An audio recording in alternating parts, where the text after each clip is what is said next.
There is a unique kind of agony in the market that is born not from a sudden loss, but from a slow, grinding exhaustion. It is the pain of watching a stock you own do absolutely nothing for weeks, sometimes months on end. You bought it after a steep decline, thinking you had found a bargain. But instead of a swift rebound, you are met with silence. The price barely moves. Each day it closes a few cents up, then a few cents down. It is the definition of a boring stock, a dead instrument. Your patience wears thin. You see other stocks making explosive moves, and the feeling of missing out becomes unbearable.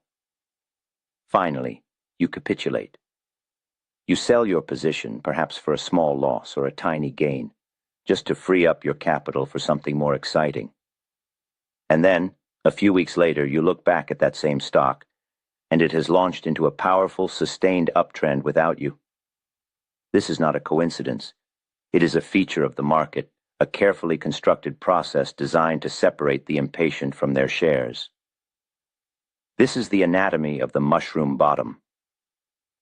This pattern, which we will visualize as a slow, rounded accumulation phase, is one of the most powerful yet psychologically taxing setups in the market. Its very nature is to create apathy and disinterest. It is a camouflage. While the uninformed participants are growing bored and selling their shares, a much larger, more patient entity is quietly absorbing them.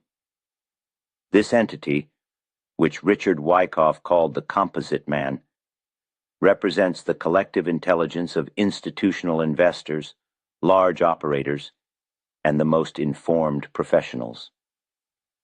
They do not operate on emotion. They operate on a strategic timeline. When they wish to accumulate a massive position in a stock, they cannot simply place a single giant buy order. Doing so would send the price skyrocketing, ruining their own entry price. Therefore, they must buy in a way that does not alert the crowd. They must buy quietly, slowly, and methodically. The mushroom bottom is their workshop. The mechanics of this process are rooted in the fundamental law of supply and demand. After a prolonged downtrend, the supply of stock for sale is immense. Everyone who bought near the top is now at a significant loss. Fear is the dominant emotion. The headlines are likely negative. The company's story seems bleak. This is the environment the composite man needs. The crowd, driven by fear and the pain of their financial loss, is eager to sell on any small rally. They just want to get out with some of their capital intact. So the large operators begin their work. They place bids just below the market, absorbing the shares of these panicked sellers. They do not chase the price up. They let the sellers come to them. This creates the initial flatlining of the price after the crash. The downward momentum has been stopped, but there is no upward momentum yet. There is only absorption. Imagine the price action. The stock has fallen from, let's say, $100 down to $20. The downtrend was characterized by long red price bars on high volume. This was the panic. Then, around the $20 level, the character changes. The price bars become short. The daily trading range shrinks. The stock might trade between $19 and $21 for an entire month. The volume, which was once a skyscraper of red bars during the panic, now shrinks dramatically.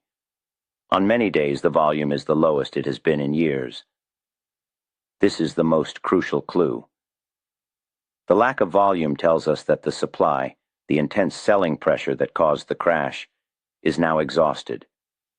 The weak hands, the emotional and uninformed participants, have already sold. There is simply no one left to push the price lower with any real force. This period of low-volume sideways movement is the base of the mushroom. It is the quiet before the storm. The large operators are patiently soaking up every last share that comes onto the market, but they are doing so with such subtlety that it barely registers as activity. To truly internalize these concepts, the serious man must return to the source. The foundation of modern technical analysis is contained within Richard Wyckoff's masterpiece, How I Trade and Invest in Stocks and Bonds. This is the original timeless wisdom, presented in the annotated edition by Max Davidson. The annotations provide necessary context and clarity for the modern environment, ensuring the original principles of trading as a serious business, risk management, and judging the market by its own action are preserved. The link to this book is in the description below. Understanding these foundational texts is not about finding secrets. It's about building a logical framework for interpreting the market's behavior, moving you from the realm of guessing to the realm of informed speculation. The mushroom bottom is a classic example of this behavior, a testament to the fact that the most significant moves are often born from the quietest conditions. Now, let us build a mental image of this pattern so you can recognize it without needing to see a chart. Picture a wide, shallow saucer. On the far left, the price is descending steeply, forming the left edge of the saucer.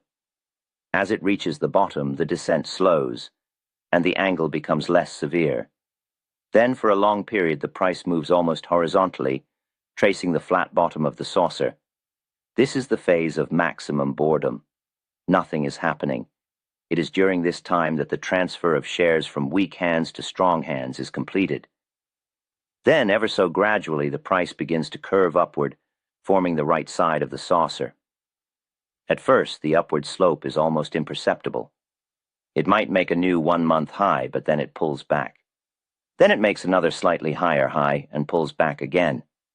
Each low point on these pullbacks is just a fraction higher than the one before it. The character of the price action is slowly changing from neutral to positive. The instrument is waking up from its slumber. The volume signature during this mental visualization is just as important as the price. During the steep descent on the left side of the saucer, volume is high. At the flat bottom, volume is extremely low, almost non-existent. It signifies the exhaustion of sellers. As the price begins to curve upward on the right side of the saucer, you will notice a subtle change in the volume. On days when the price moves up, the volume will be slightly higher than average. On days when the price pulls back, the volume will be very low again. This tells you a critical story. It says that there is now buying interest or demand pushing the price up. But when the price dips, there is no significant selling pressure or supply to push it back down. This is the evidence we need. It shows that the large operators have absorbed the available supply and are now beginning to mark the price up. They are testing the market to see if any large sellers remain. When they are met with low volume reactions, they are given the green light to become more aggressive. So, how does one act on this information? This is not a pattern for aggressive, impatient traders. This is a setup for the patient speculator who understands that the cause must be built before the effect can be enjoyed. The longer the base, the higher the ultimate move. This is Wyckoff's law of cause and effect. The long, slow accumulation in the mushroom bottom is the cause. The subsequent powerful uptrend is the effect. Therefore, your action plan must be built around patience and confirmation. First, let's define the setup. What are the ideal conditions you must wait for? The first condition is context. A mushroom bottom cannot form in a vacuum. It must be preceded by a significant and prolonged downtrend. We are looking for stocks that have experienced a major markdown, often losing 50% or more of their value. This decline cleans out the speculative froth and creates the necessary pessimism for accumulation to occur. The second condition is the formation of the base itself. You must observe a period of weeks, and more often months, where the price stops falling and begins to trade in a relatively narrow range. The key characteristic is the rounded nature of this base, not a sharp V-shaped recovery. Third, and this is non-negotiable, you must observe the volume signature we described. Volume must diminish dramatically during the formation of the base. This drying up of volume is the clearest sign that selling pressure has been exhausted. Without this evidence, the pattern is suspect.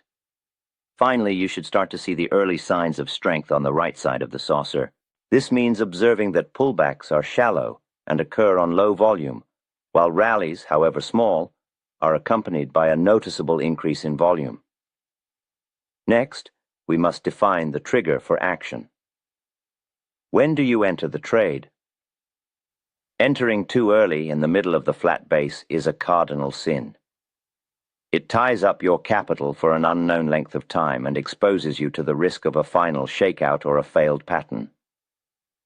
The capital of a speculator is their ammunition, and it should not be wasted in a motionless market. The trigger is not a price level. It is a specific event known as a change of character. This occurs when the stock finally proves that demand is in control. The most common trigger is what we call jumping the creek. Mentally draw a line across the minor peaks within the right side of the saucer formation. This wavy line of resistance is the creek. The trigger occurs when the price rallies up through this resistance line with a long bullish price bar and, most importantly, a significant surge in volume. This is the moment the composite man tips his hand. The quiet accumulation is over and the public markup phase is beginning. This surge in price and volume is your signal that the path of least resistance has finally turned upward. This is your moment to act, not before. Once you have entered the trade, the third and most crucial part of your plan is capital protection. Where do you place your stop loss? The logic of the mushroom bottom provides a clear and unambiguous location. Your protective stop loss should be placed below the absolute low of the entire saucer formation. For example, if the saucer formed between $19 and $23 and the absolute lowest price touched during that base was $18.50, your stop loss would be placed just below that level, perhaps at $18.40. Why so wide? Because this is a long-term pattern. The large operators who built this cause are not aiming for a small, quick profit. They are positioning for a new, sustained uptrend. Placing your stop too tightly, for example, just below your entry point, makes you vulnerable to the normal pullbacks and volatility that occur even in the strongest uptrends. Your stop loss must be placed at a point that structurally invalidates the entire accumulation thesis. If the price breaks below the low of the entire multi-month base, the accumulation has failed, and you must exit without question. But as long as that low holds, the thesis remains intact, and you must give the trade room to work. Now we must consider the scenarios where the market does not behave as expected.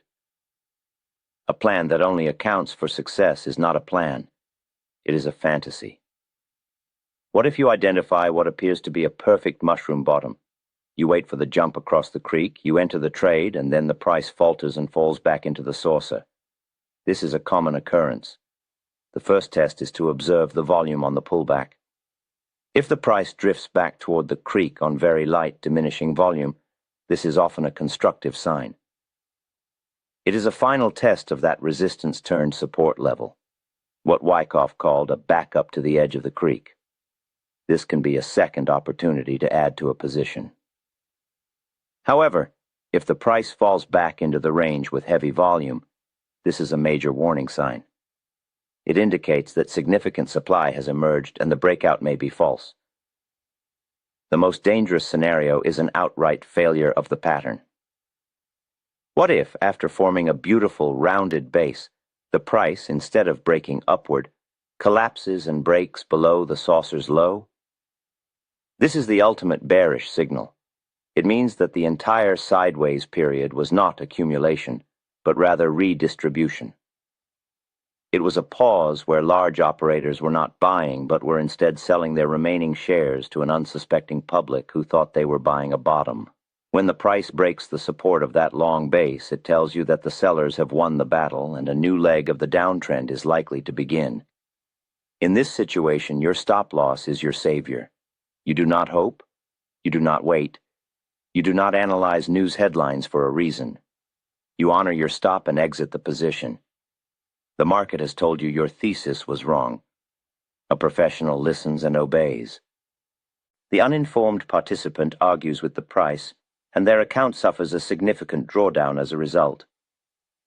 The ability to accept being wrong is what separates the speculator from the gambler. In conclusion, the mushroom bottom is a masterclass in market psychology. It teaches us that the largest moves often begin not with a bang, but with a whisper. It is a direct reflection of the methods used by large, informed capital to accumulate positions without causing alarm. For the individual trader, it is a profound test of one of the most difficult skills to master: patience. The urge to be constantly in motion, to be chasing excitement, is a primary driver of poor returns. The mushroom bottom demands that you wait. It demands that you watch for weeks or months as nothing happens. It demands that you let the market prove itself to you before you commit your hard-earned capital. It forces you to act based on evidence, not on boredom or a desire for action. Your reward for this discipline is an entry point near the beginning of a potentially long and profitable uptrend, a position that is aligned with the flow of smart money. The market rewards those who can wait. If you want to understand more about the language of the market, the subtle cues it provides to the patient observer, stay with us.